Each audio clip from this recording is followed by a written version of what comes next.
Hey there everyone, AJ back again for the mighty Gluestick channel. I make videos about Dungeons & Dragons lore full time thanks to your generous support, shares and views, with multiple uploads every week to help share the rich history of monsters, locations and mythologies of D&D. Time for another demon series video, and today we cover the Chasme, or Chasme.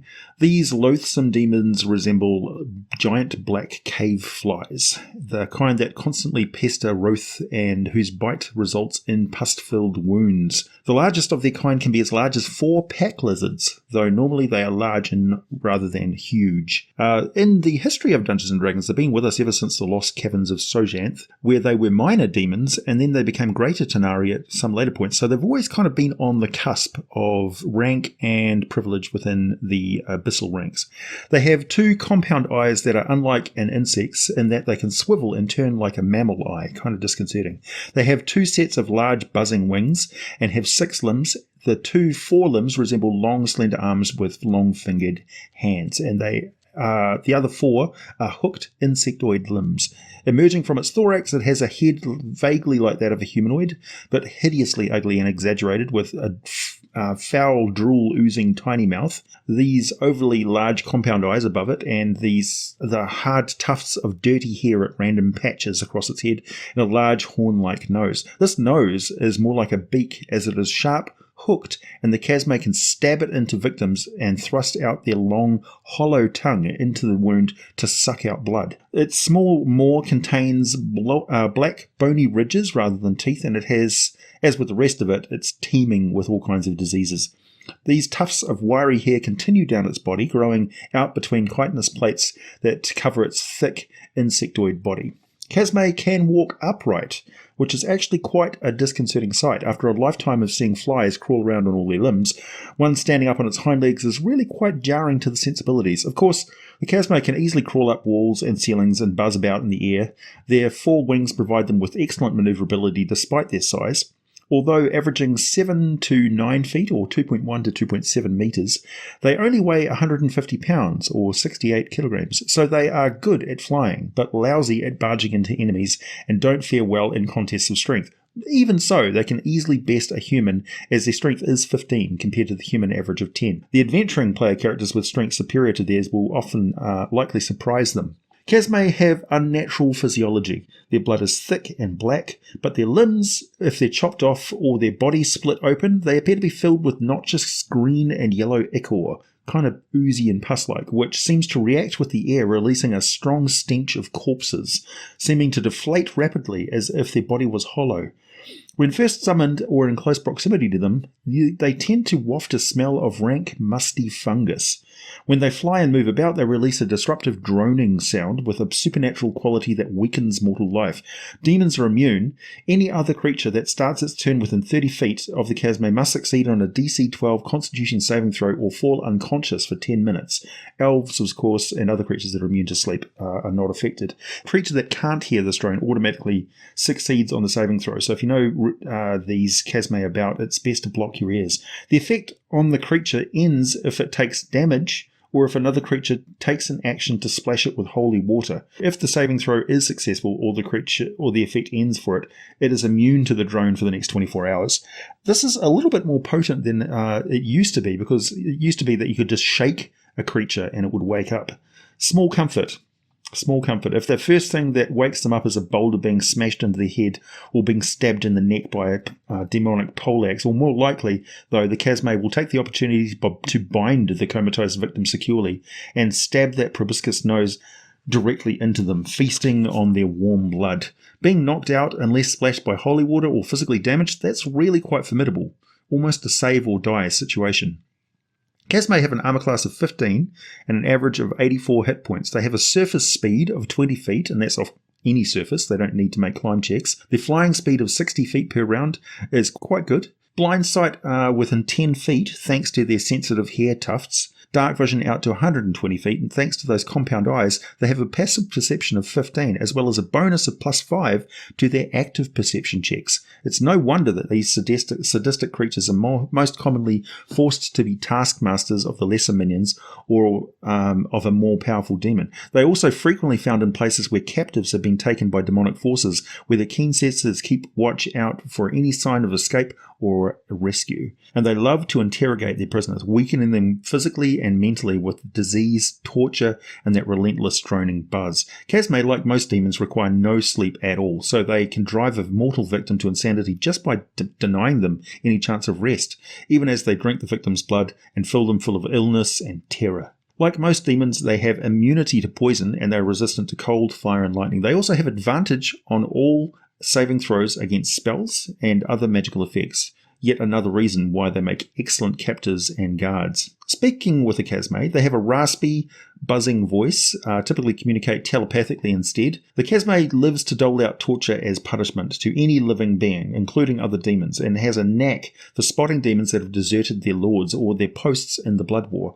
They are consummate snitches and shameless toadies who know that capturing and returning such traitors allows a Chasme to both earn what slim favour they have with more powerful demons and to torment their victims without fear of reprisal. A Chasme is not eager to kill any being in their clutches, though. They really do find endless entertainment in inflicting as much suffering as they can, before the victim inevitably goes insane, catatonic, or just gives up the will to live, at which point the Chasme will murder them in disgust, angry that their victim has become useless and boring. With a challenge rating of 6, the Chasme is not the weakest of the demons, but they're certainly not very high up in the pecking order of the tanar'ri. They have +5 to hit with melee attacks. The monster manual just lists their piercing proboscis attack, which is understandable. It inflicts 46 +2 damage, followed by, and that's piercing damage, followed by 7d6 necrotic damage, which is that necrotic damage is taken directly off the victim's hit point maximum.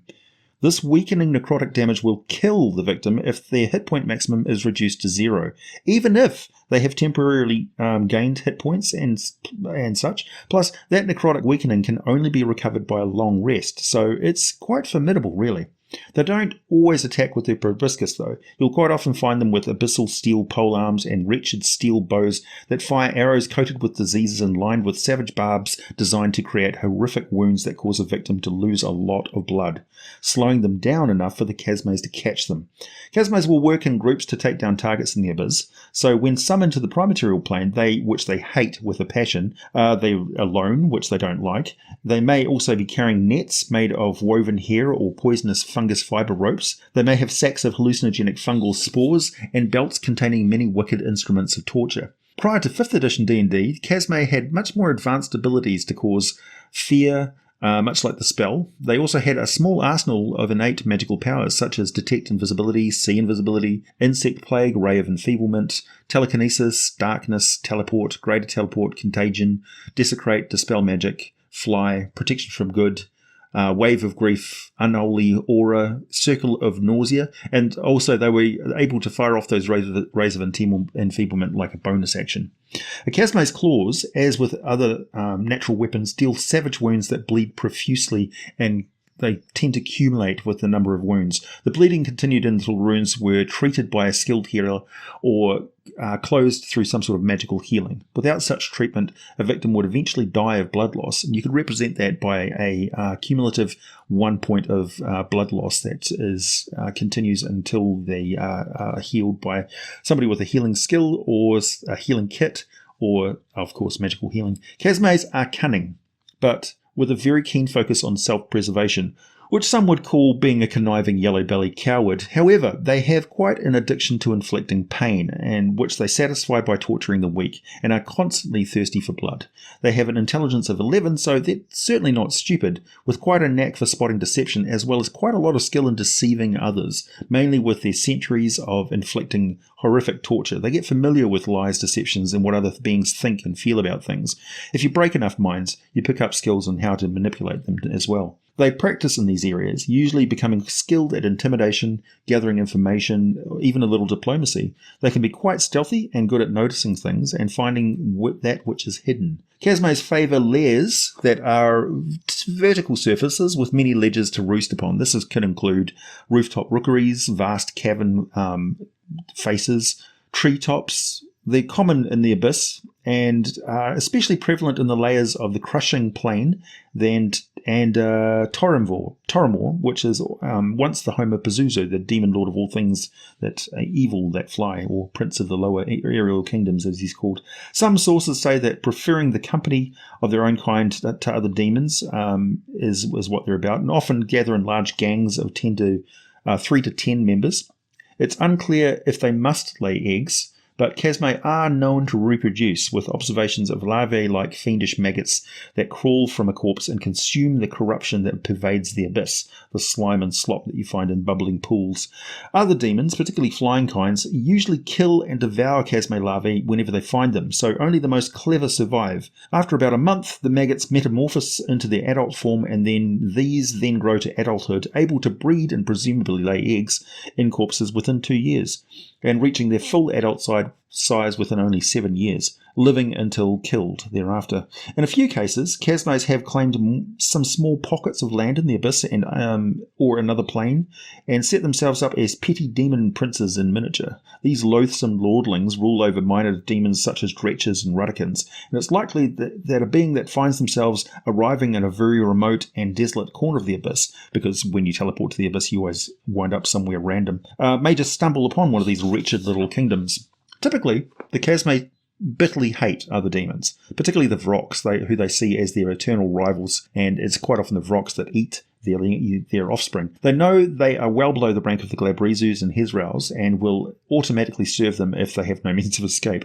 Also, if in the company of Dretches and Rudderkin, they will automatically seek to rule over them as their master, which the greater demons use to their advantage, of course. Even in the chaotic mobs and gangs of the demons of the abyss, there is a systematic pecking order based on raw destructive power and guile. Chasme will set aside any hatred of other demons, though, for a chance to serve a true demon lord, because only in those sort of situations is there a chance that they can just sit back and have an endless stream of victims brought to them to play with. This is as close to paradise as a Chasme will ever come. Fun fact, the wings of Chasme are sometimes harvested for use in potions of flying, and Chasme are one of the more popular demon types to summon, as they are currently, in 5th edition, incapable of gating in more of their own kind, and they tend to know a lot of the abyssal gossip and current events, and can make quite effective scouts and assassins who are not too powerful in and of themselves for the summoner to deal with. Okay, we've got a bit of time, so let's talk about the Forgotten Realms Chasme history. The Nalfeshni demon Drellith the Poxed drove a golden chariot pulled by chained Chasme. Drellith and his Chasme steeds were members of the scaled horde that overrun Impultur in the year of the Dowager Lady in 726 DR. Drellith was defeated in the Triad Crusade of 729 to 732 DR. The extraplanar monster Imgig-Zu acquired a number of Chasme minions as well as other monsters. In the year of the Prince, 1357 DR, Imgig-Zu erected a magical tower a day's ride north of Waterdeep and sent his Chasme to seek out and kidnap magic users in the area. Bursting into a house, the Chasme assaulted 4 elven women who feared their drowsy drone of the Chasme. The Chasme carried away Jelma and 2 other elven women, but failed to capture Cibriana, who escaped and was rescued by Timoth Eyebright and Onyx the Invincible, who slew 3 of the Chasme. For their failure and deaths, and for daring to beg for forgiveness, Imgig-Zu killed the Chasme leader via flesh to stone and rock to mud. So you may find a stone Chasme,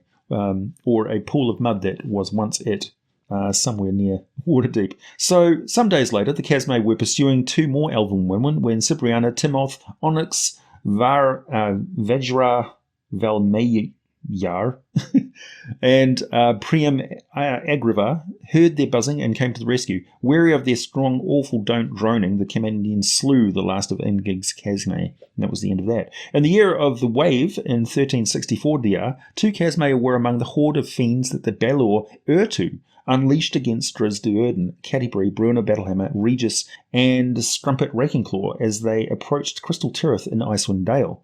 One inflicted a bleeding wound on Catti-brie before Bruenor hacked it apart with his axe. In all of the mayhem of that battle, Drist's panther companion Guinevere pounced on the other and brought it down out of the sky. These Chasme had been to the prime material before, it was said.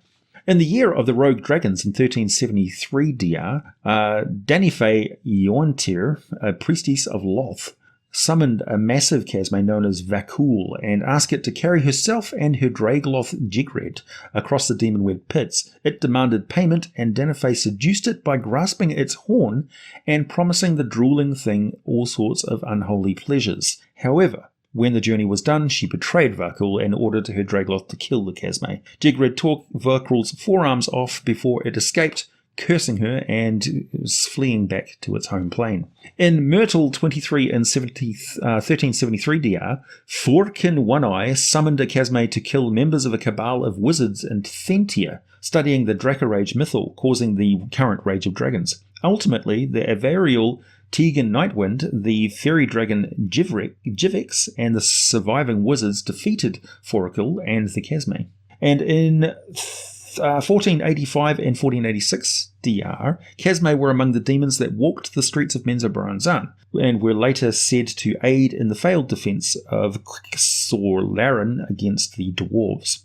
If I butchered any of the pronunciation on those crazy fantasy names and titles, my apologies. I was not actually there at the time. Like, subscribe, check out my Patreon for exclusive content and all the full scripts for these videos. Buy some merchandise, wear your geek with pride. Check out Patron Blades for a mighty smooth shade. And as always, thanks for listening. And I'll be back with more for you very soon.